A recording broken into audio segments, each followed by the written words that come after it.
it's me, Ingrid P. And I'm quite tired today because of a lot of things happening last week, and also because we have changed the clocks because it is autumn and it gets dark around 4:30 here in Sweden. I also have been at a pumpkin Halloween party with my best friend last weekend, and because the railway was having problems, he lives in a different town, so I have to take the train. The train was not going at 11 o'clock at night, so I had to take a bus at around midnight, and so I came home at 2 in the morning on Sunday morning. And then I also got my period. Basically, I was completely done. Also this week, I'm working at the Memory Dementia Diagnostic Center.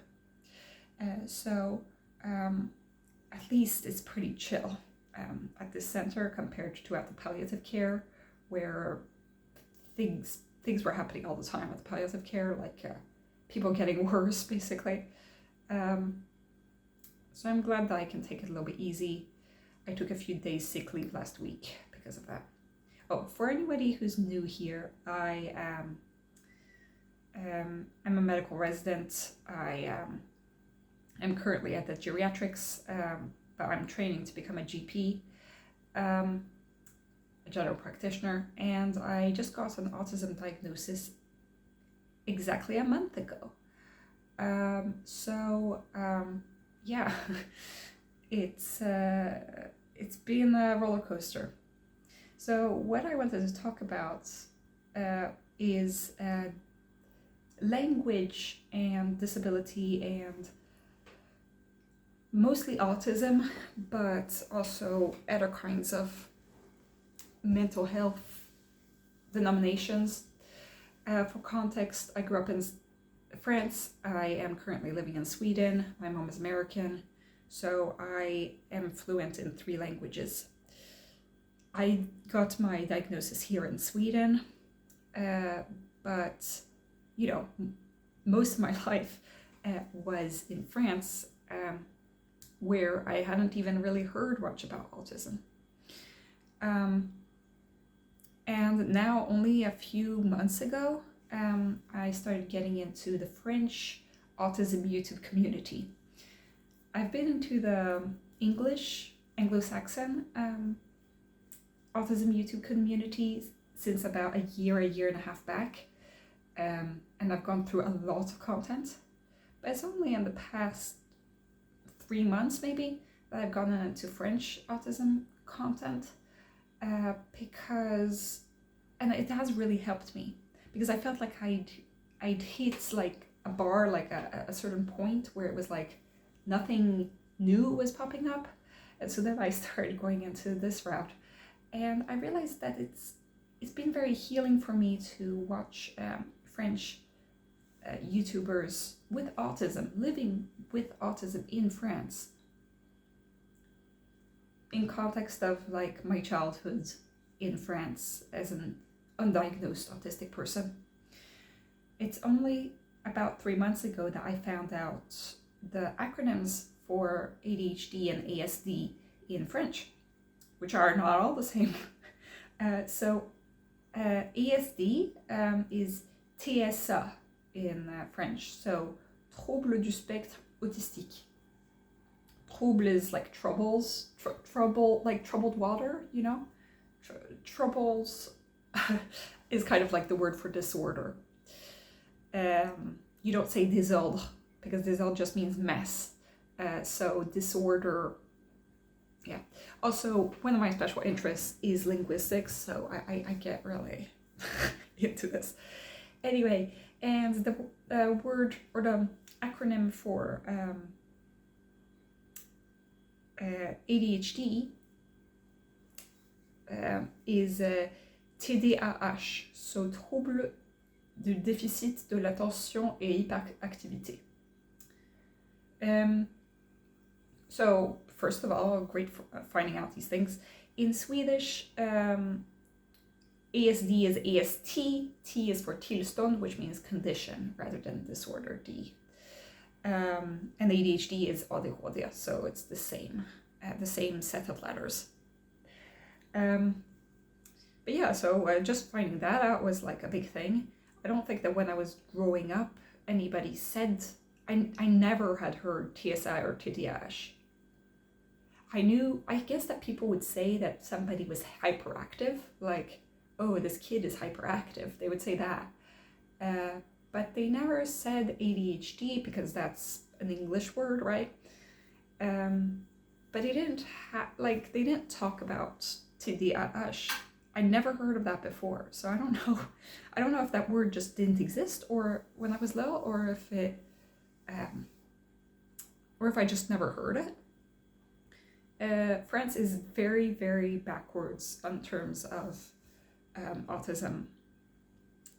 They are very, very late. So yeah. Then I also found out that the word for ableism is validisme in French, and basically it's a validism, like you're a valid or an invalid, which sounds terrible. It's terrible to say that somebody is an invalid. It sounds like you're back in Oliver Twist time or something, not good, But at the same time, there isn't a word for disabled,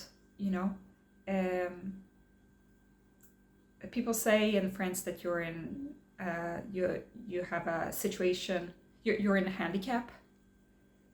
Often they say, nowadays they don't say handicapé, they say that you're in situation de handicap, like you are in a situation of handicap, rather than saying that somebody is handicapé, but people still use handicapé, which you don't use in English anymore. But there isn't a word for disabled. Disabled, if you would translate that literally to French, would be incapable, basically incapable. Because being able is capable, so you have to be careful with these words, because there are some false friends, some words that, if translated literally, mean something completely different in another language. So no, they don't say the word disabled in French. And instead of ableism, they say validism. Not saying that people who are disabled are invalid. It's not the same thing. It's just different wordings because they're different languages. But so that was interesting for me. In Swedish, you don't say, sometimes you can say handicap, but it's not really the word that is right. They say that you have funktionsnedsättning. You have a diminished function or a loss of function. So that is quite literally what it is, It's a loss of functioning. And I think that that's a pretty good word. But it's interesting how words can make you see different perspectives on things.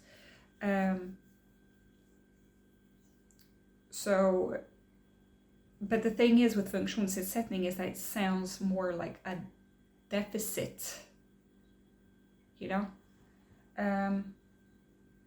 I don't know if there's a word for deficit in French or in Swedish. I can't really think of that. But yeah, so troubles it is. I also wanted to point out that there are certain diagnoses that only exist in certain countries and that don't exist in others. For example, in Sweden, burnout is a diagnosis, and it's the only country in the world where burnout is an actual medical diagnosis. Not autistic burnout, but burnout in general it's called utmattning, which means that you're basically all tired out, basically. You're not burnt out, you are tired, you could say. I can't really, you are used up in terms of all your energy is being used, basically. You don't have enough energy. So that diagnosis actually exists in Sweden, but it doesn't exist in the ICD coding system across the world, and it doesn't exist in the DSM either. So I'm not an expert on disability. I'll just say that as a disclaimer, because I forgot to talk about disclaimer. I do not work with disabled people specifically. I am a general practice doctor, so I do meet people with disabilities quite often, but I don't work specifically with their, concerning their disability. So since I don't meet that many people specifically that have a disability, so I cannot speak in terms of somebody who treats those kinds of people. Yeah, I can't word myself today, but I just mean that I just am speaking from the experience of just somebody who has a little bit of medical knowledge in general, but not specifically about disability. Also, I am as a person who has, most of my information is from people's YouTube videos. So, take what I say with a grain of salt. Anyway, so when it comes to other diagnoses that don't exist in other countries, in France, I found out something that's quite interesting actually, is that there's something called HPI, which is haut potentiel intellectuel, which means high intellectual potential, which is basically being gifted. Now, when I grew up, people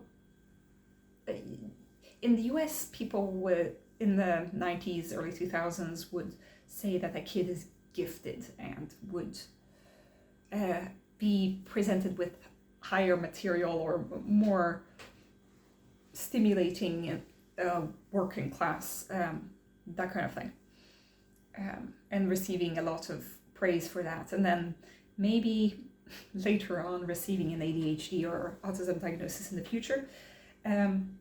That's what I seem to see from American perspectives. The videos that I usually watch are from the UK, the US, Australia, and there used to be somebody from New Zealand, but now she's moved to Canada. So all these English-speaking countries, and in this Anglo-Saxon kind of culture.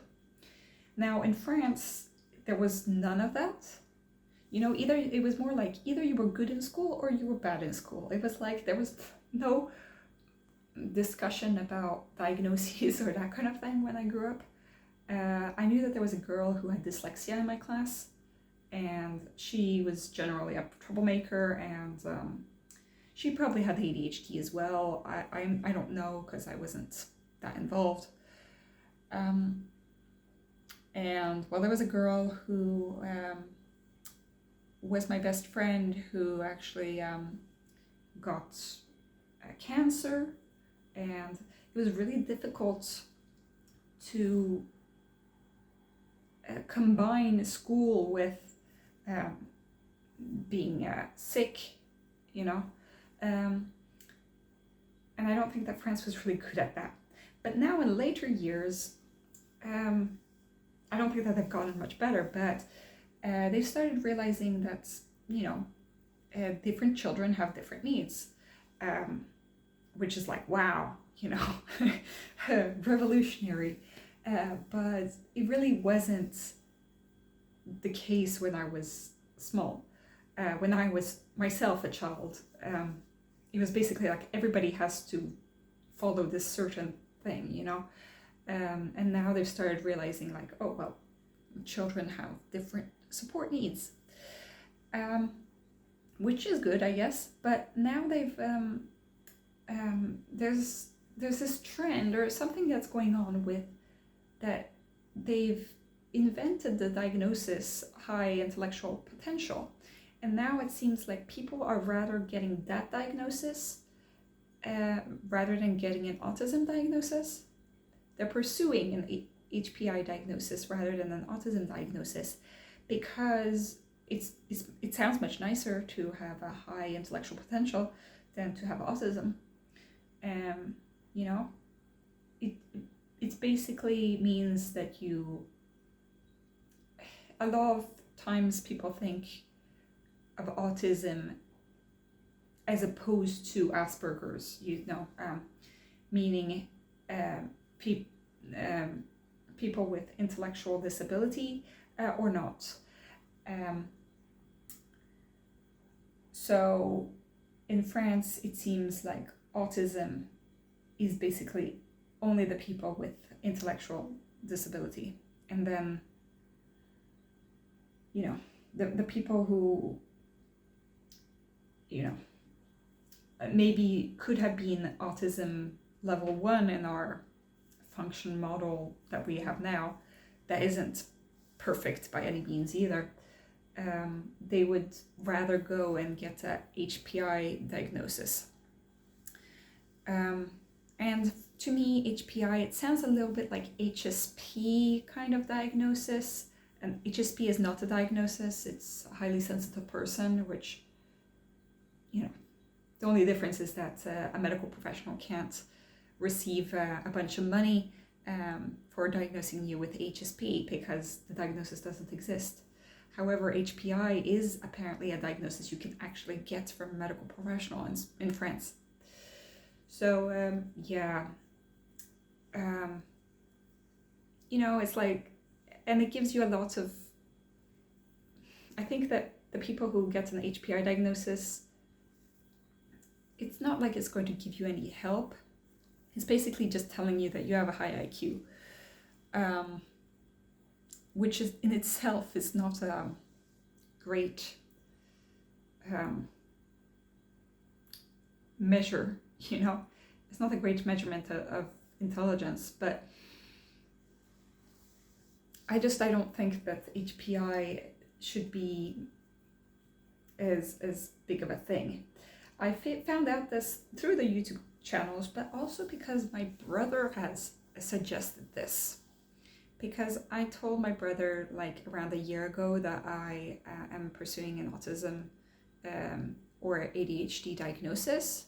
And I said, you know, like there are certain things that can go in the family. Maybe there are several of us that are having these problems. And my brother is a bit more on the stereotypical. When he was small, he was more of a stereotypical, you know, boy who likes trains. He loved airplanes and fire trucks and all of these things when he was small. You know, a lot of boys are into that kind of thing when they grow up. But my brother is the kind of guy who will research tons and tons of information about a certain topic. Right now it's sports. He just has all the facts about all of the football teams, which is more of a acceptable hobby for a guy. But when he was small, he learned to read really early, and he was really into knowing all the capital cities in the world, and he knew them like by heart at the age of like 6.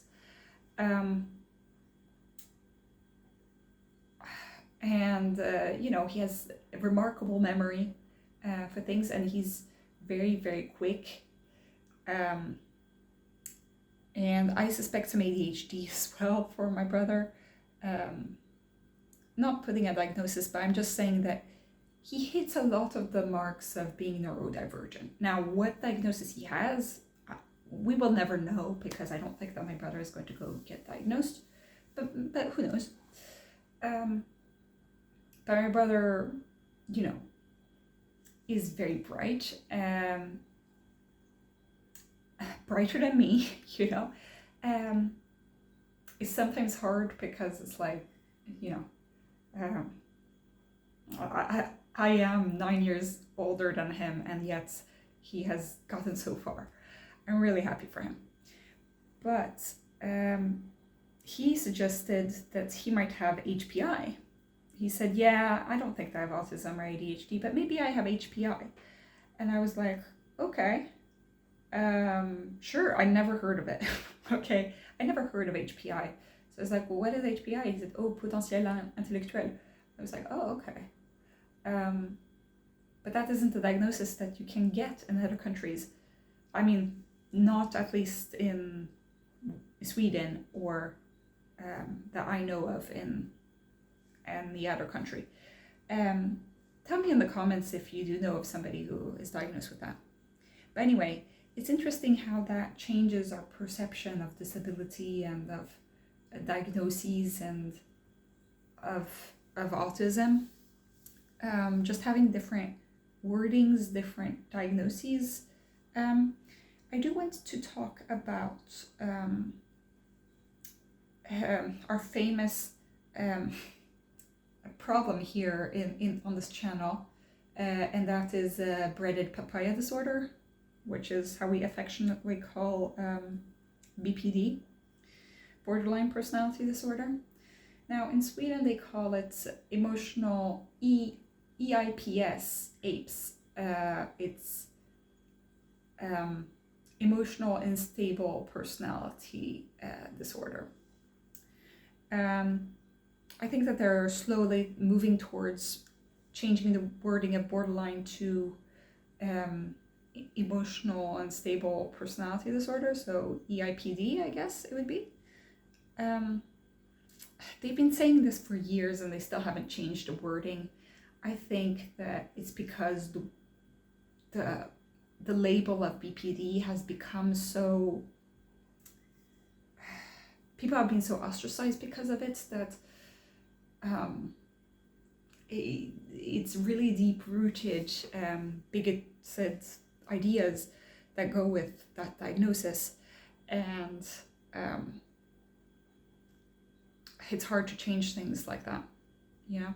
It's like the naming of Asperger's. It's been years since Asperger's isn't in the DSM or in the ICD, but it still lingers there because people have developed such an attachment to that terming, that wording, and there's such a stigma around the word autism that people would rather use the word Asperger when, you know, it should be the other way around.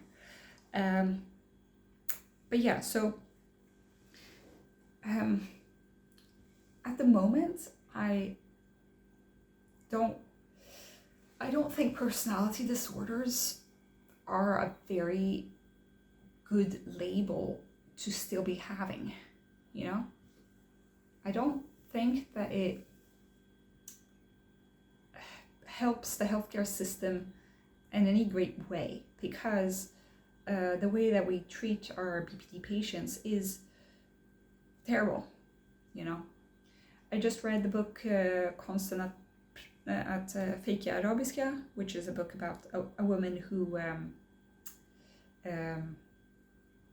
a real life story, it's the autobiography of the author,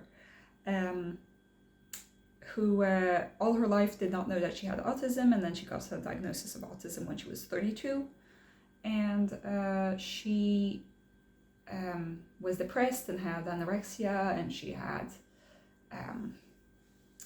and then she got diagnosed with BPD, borderline personality disorder, and suddenly everything that she did, whether like she could do something or the opposite, and regardless of what she was doing, it was interpreted as pathological, just anything that she would do.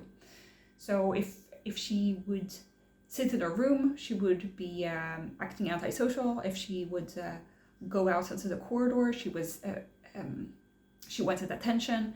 Like whatever she did, it was wrong and pathologized. And unfortunately, that's kind of how people with borderline are seen in healthcare. And it sucks, you know, because I know that I, as a medical professional, have had my eyes, I've had tinted glasses just from hearing that the person has a certain diagnosis has given me assumptions about the person before I even met them. I try, I've made a conscious effort to try to wipe that away before I, when I'm talking to and interacting with someone. But I don't think that a lot of other people do, you know? And it's interesting that even how Sweden is so progressive, they say AST, so autism spectrum condition, tillstånd. But when it comes to personality disorders, they say störning, which means disorder, and in a pejorative sense, like a worse sense than how English uses the word disorder. So personality disorders are still stigmatized here in Sweden, and probably around the world as well. They seem to have come a little bit closer on the way to acceptance of autism by calling it a condition rather than a disorder. But there's still a lot to do, you know? And so words can have a lot of meaning. Because when I had just found out about ADHD, I studied, during my studies, I was like 2 weeks at an ADHD center in Stockholm. Basically, there aren't any ADHD centers in the rest of the country, so makes sense. But it was quite an interesting experience because this must have been around 2016, 17, something like that. 2017, like right after my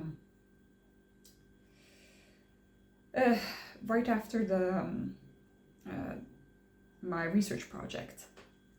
And ADHD was not really understood, and so but they realized then that there was an emotional component to ADHD. That meant that you had emotional dysregulation problems. And like when I heard that, it was like the first time that I had heard that. And they said, yeah, it was kind of like, he said, you could say that borderline personality disorder is a little bit like ADHD, but in the emotional realm. And the difference is also that ADHD is something that you're born with, rather than borderline personality disorder. And I just found that it was interesting that these words that we're using, it's not really like we know what we're talking about. You know, we're saying these things, we're using these words like ADHD as if it was just troubles of attention and hyperactivity. And that is what we see from the outside. It's not what we actually, what the person with ADHD is experiencing from the inside, which might be mostly, you know, this person might not have, not find that it was so troubling to not be able to read a book from beginning to end, but they might find that it's really difficult to emotionally regulate. And that might not be seen from the outside.